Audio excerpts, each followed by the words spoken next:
আচ্ছা শুনেতে বলেছিলাম happy birthday to you রে খোকন। কি বলেছিল? হ্যাপি বার্থডে টু ইউ রে খোকন।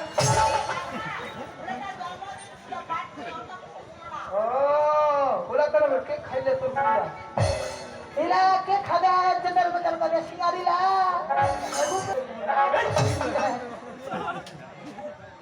শোনো, সেটা আমার গুরুর জন্মদিন ছিল। আমার গুরুর জন্মদিনে আমার গুরুকে তুমি দেখেছো, দেখেছি কিন্তু এই সমাজে আচ্ছা, আমার গুরু নেই। গুরু নেই। তাই আমার গুরুর চরণে আমার শত শত প্রণাম। এবারে সবার মধ্যে আছেন